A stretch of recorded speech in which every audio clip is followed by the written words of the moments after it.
ಕಾಣಿಸುವಷ್ಟು ಬುದ್ಧಿಗೆಟ್ಟವ ಅಂತ ಭಾವಿಸಿದ್ಯೋ ನನ್ನ? ಇಲ್ಲ. ಯಾವನೋ ಒಬ್ಬ ಕುಬೇರನ ಸುಕುಮಾರನನ್ನು ಸಂರಕ್ಷಿಸಲಿಕ್ಕೆ ಹೊರಟು ನಾನು ಸಂರಕ್ಷಿಸಬೇಕಾದ ನನ್ನ ಸಂಸಾರಕ್ಕೆ ನಾನು ಎರವಾಗಿದ್ದೇನೆ ಅಂತ ಭಾವಿಸಿದೆ. ಏನು ಮಾಡೋಣ? ತೀರಾ ಅನಿರೀಕ್ಷಿತವಾದದ್ದನ್ನು ಆಲಿಸಿದ ಕ್ಷಣಕ್ಕೆ ಆವೇಶ ಬಂದು ಹೋಯಿತು.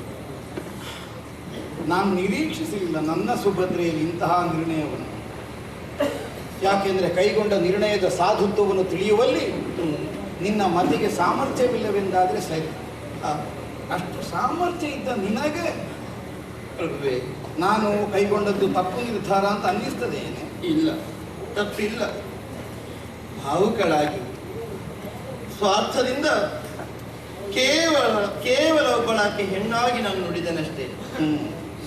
ಪ್ರಾರ್ಥನ ಅರಸಿಯಾಗಿ ಹೇಳ್ತೇನೆ, ನಿಮ್ಮ ಮನದನ್ನೇ ಆಗಿ ಆಡುತ್ತಿದ್ದೇನೆ.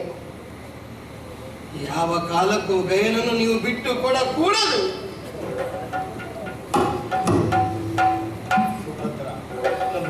ಇದು ನೀನಾಡಬೇಕಾದ ವಾಕ್ಯ, ಇದು ನೀನು ಹೊಂದಬೇಕಾದ ನಿರ್ಣಯ.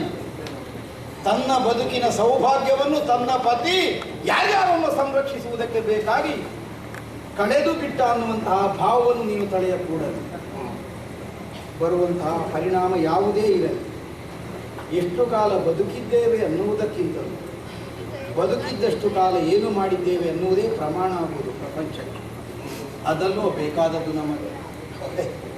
ಬದುಕಿದ್ದು ಹೆಣ ಆಗುವುದಕ್ಕಿಂತ ಕಾರ್ಯವನ್ನು ಸಾಧಿಸುವುದಕ್ಕಾಗಿ ಹೆಣ ಆಗುವುದಾದರೂ ಅದೇ. ಸರಿಯಾದುದನ್ನೇ ಆಡಿದ್ದೇನೆ. ಆದರೆ ಒಂದು ಹೆಣ್ಣು ಎಷ್ಟು ಗಟ್ಟಿ ಮನಸ್ಸು ಮಾಡಿದರೂ ಯೋಚಿಸುವುದು ಒಂದನ್ನೇ. ಹಣೆಯ ಕುಂಕುಮದ ತಿಲಕ, ಕೊರಳ ಮಾಂಗಲ್ಯದ ಪದಕ ಇರಲಿ ಕೊನೆಯ ಉಸಿರಿರುವ ತನಕ. ಪ್ರತಿಜ್ಞಾಬದ್ಧನಾದಂತಹ ಕೃಷ್ಣದೇವನಿಗೆ ತನ್ನ ಮಾತನ್ನು ಉಳಿಸಿಕೊಳ್ಳುವುದಕ್ಕೆ ಕ್ಷಣ ಸಾಕು ಪ್ರಭುವೇ. ಬಯಸದೇ ಇರುವ ಸಂಘರ್ಷವೇ ಉಂಟಾಯಿತು ಅಂತಾದರೆ ಈ ನಾಲಿಗೆಯಲ್ಲಿ ಅಮಂಗಲದ ಶಬ್ದವನ್ನು ಆಡುವುದಕ್ಕಾಗುವುದಿಲ್ಲ. ಆದರೂ ಮತ್ತೆ ಸುಭದ್ರೆಗೆ ದಕ್ಕುವುದು ವೈದವ್ಯವನ್ನು ಹೊತ್ತು ಕ್ಷಣಕಾಲವು ನಾನು ಬದುಕಿರಲಾರೆ ಪ್ರಭುವೇ, ಕ್ಷಣಕಾಲವು ನಾನು ಬದುಕಿರಲಾರೆ. ಸತ್ತು ಬೀಳ್ತೇನೆ ಅಂತ ಕಣ್ಣೀರಿಳಿಸುವುದಲ್ಲ, ಸಾಯ್ತೇನೆ ಅಂತ ನಾನು ರೋಧಿಸುವುದಲ್ಲ. ನಾವು ಇಬ್ಬರೂ ಇಲ್ಲವಾದೆವು ಅಂತಾದ್ರೆ ಮಗನಾದ ಅಭಿಮನ್ಯು ಅವನಿಗೆ ಯಾರಿದ್ದಾರೆ?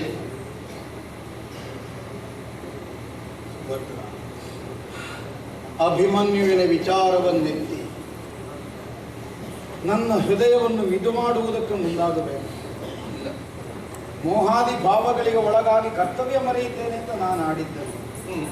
ಎಷ್ಟು ಧೃತಿವಂತನಿಗಾದರೂ ಅವ್ಯಾಹತವಾಗಿ ತನ್ನವರ ಕಣ್ಣೀರನ್ನೇ ಕಾಣುವಂತಹ ಸ್ಥಿತಿ ಬಂದಂತಹ ಕಾಲಕ್ಕೆ ತನ್ನ ದೃಢತೆಯಲ್ಲಿ ಸಡಿಲತೆ ಬಂದೇ ಬಿಟ್ಟು ಹಾಗಾಗುವುದು ಬೇಡ ಅನ್ನುವುದಕ್ಕಾಗಿ ಮಾತ್ರ ಏನೇ ಹುಚ್ಚು ಯೋಚನೆ ಮಾಡಿ ಈ ಪ್ರಪಂಚದಲ್ಲಿ ಕೃಷ್ಣ ಸಂಕಲ್ಪಕ್ಕಿಂತ ಮೀರಿದ್ದು ಮತ್ತೊಂದಿಲ್ಲ ಅನ್ನೋ ವಿಶ್ವಾಸದಿಂದಲೇ ನಮ್ಮ ಬದುಕು. ಒಡ ಹುಟ್ಟಿದ ಅಣ್ಣನಿಗೆ ತನ್ನ ತಂದೆಯ ಮಾಂಗಲ್ಯ ಸಾಕು ಅಂತ ಕಂಡಿದೆ ಅಂತಾದರೆ ಮತ್ತೀಗ ನಿನ್ನ ಮಾಂಗಲ್ಯವನ್ನು ಗಟ್ಟಿ ಮಾಡಿದ್ದಾರೆ. ಯಾಕೆ ಒಬ್ಬ ಅಣ್ಣ ಮಾತ್ರ ಅಲ್ಲಲ್ಲ, ನಮ್ಮ ಲೋಕದ ದೇವರು, ಎಲ್ಲರಿಗೂ ಸೌಮಾಂಗಲ್ಯವನ್ನು ಕಲ್ಪಿಸಿಕೊಡಬಹುದಾದ ಸಾಮರ್ಥ್ಯ ಇದ್ದವ.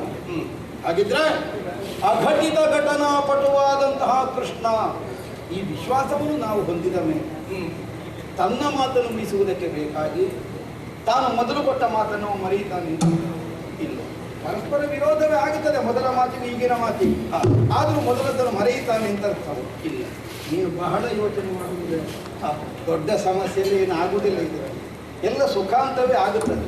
ಈ ನಿರ್ಣಯವನ್ನು ಹೊಂದು ಆದರೂ ನಮ್ಮ ಜಾಗರೂಕತೆ ಇರಬೇಕಾದದ್ದು ಸರಿ. ಒಂದು ವೇಳೆ ನಮ್ಮ ಅವಸಾನಕ್ಕೆ ಇದೇ ನಾಂದಿ ಹೌದೆಂದಾದರೆ ಬರುವ ಸಾವನ್ನಾದರೂ ಸ್ವಾಗತಿಸೋಣ. ಆದರೆ ಅಭಿಮನ್ಯುವಿಗೆ ಅನಾಥನಾಗುವುದಿಲ್ಲ. ಯಾಕಂದರೆ ನನ್ನ ಕುಂತಿದೇವಿ ತಾನು ಹೆರದೇ ಇದ್ದ ಮಕ್ಕಳಿಗೂ ತಾಯಿಯಾಗಬಹುದಾದಂಥ ಅರ್ಹತೆಯನ್ನು ಕಾಣಿಸಿಕೊಟ್ಟು ಪ್ರಪಂಚದಲ್ಲಿ ಹೆತ್ತ ತಾಯಿಯಾದ ಮಾತೃದೇವಿಗೆ ಬಂದಂತೆ ಆ ವಿಶ್ವಾಸ ಅಕ್ಕನ ಮೇಲೆ. ಸಾಮಾನ್ಯವಾಗಿ ಸವತಿಯರಲ್ಲಿ ಮತ್ಸರವೇ ಇರುವುದು. ಆದರೆ ಕುಂತಿದೇವಿಯ ಕುರಿತಾಗಿ ಮತ್ಸರ ಬರಲಿಲ್ಲ ಆ ತಾಯಿಯಲ್ಲಿ. ಇಲ್ಲ. ಆ ಚಿಕ್ಕಮ್ಮ ಏನು ಹೇಳಿದಳು, ನಾನು ಬದುಕಿ ಉಳಿದರೆ ನಿನ್ನ ಮಕ್ಕಳನ್ನು ನನ್ನ ಮಕ್ಕಳೆಂದು ತಿಳಿಯುವುದಕ್ಕೆ ನನಗೆ ಸಾಧ್ಯ ಆದೀತು ಅನ್ನುವರಿಗೆ ವಿಶ್ವಾಸ ಇಲ್ಲ. ಆದರೆ ನೀನಾದರೆ ನನ್ನ ಮಕ್ಕಳನ್ನು ನಿನ್ನ ಮಕ್ಕಳೆಂದೇ ಮಡಿಲಲ್ಲಿ ಹಾಗೆ ಬೆಳೆಸಿಕೊಳ್ಳಬಹುದಾದಂತಹ ಅರ್ಹತೆ ಇದ್ದವು.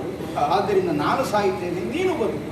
ಹೀಗೆ ತಾನು ಹೆತ್ತಂತಹ ನಕುಲ ಸಹದೇವರು ನಮ್ಮಮ್ಮನ ಮಡಿಲಿಗೆ ಹಾಕಿ ಪತಿಯೊಂದಿಗೆ ಚಿತೆಯೇರಿದರು ಅಲ್ವ. ಹೌದು. ತನ್ನ ಸವತಿಯ ಮಕ್ಕಳನ್ನು ಸಲಹುವಷ್ಟು ಆ ತಾಯಿಯ ಕೈಯಲ್ಲಿ ತ್ರಾಣ ಇದೆಯಾದರೆ ತನ್ನ ಉತ್ತರಾಧಿಕಾರಿಯ ಮಕ್ಕಳೇ ಆದಂತಹ ಅಭಿಮನ್ಯುವನ್ನು ಸಂರಕ್ಷಿಸುವಲ್ಲಿ ಆ ತಾಯಿ ಕೃಪಣಳಾಗುತ್ತಾಳೋ ಹೇಳಿ. ಇಲ್ಲ, ಸಂರಕ್ಷಿಸಿ ಅಲ್ಲ, ಇನ್ನೂ ಒಂದು ಹೆಜ್ಜೆ ಮುಂದೆ ಹೋದ ಚಂದ್ರವಂಶದ ಉತ್ತರಾಧಿಕಾರಿಗಳನ್ನು ಸಂರಕ್ಷಿಸುವ ಬದ್ಧತೆಯನ್ನು ಹೆಗಲಿಗೇರಿಸಿಕೊಂಡು ಬಹುದೀರ್ಘಕಾಲವಾದ ಬದುಕನ್ನು ಸಾಗಿಸಿದ ರಾಜ್ಯ ಭೀಷ್ಮಾಚಾರ್ಯ ಹೋಗಿಕೊಂಡೋಗಿ ಅವರ ಉಡಿಯಲ್ಲಿ ಹಾಕಿ ಹುಡುಗನನ್ನು ಏನು ಮಾಡೋಣ, ನಿಮ್ಮ ಉತ್ತರಾಧಿಕಾರಿಗಳಾಗಿ ನನ್ನವರನ್ನು ಬಿಸಿಕೊಳ್ಳಿಕ್ಕೆ ನನ್ನ ಹಣೆಯಲ್ಲಿ ಬರೆಯಲಿಲ್ಲ, ನಾನು ಹೆತ್ತ ಮಗನಿದ್ದಾನೆ, ಇವನನ್ನೇ ಅವ ಅಂತ ತಿಳಿದು ಸಂರಕ್ಷಣೆ ಮಾಡಿದ್ದೆ.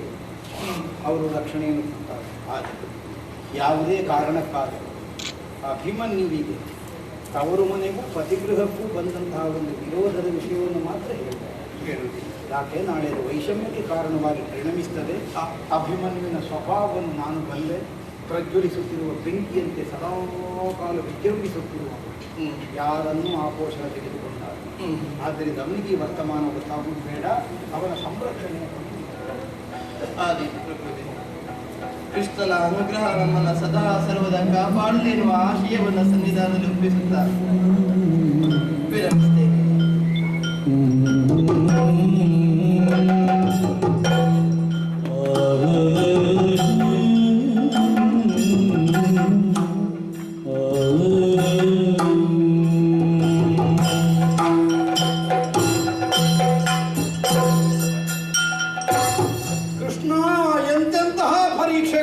ಒಡ್ಡುತ್ತಿ ದೇವರೇ, ಸ್ವಲ್ಪ ದಯೆ ಇರು.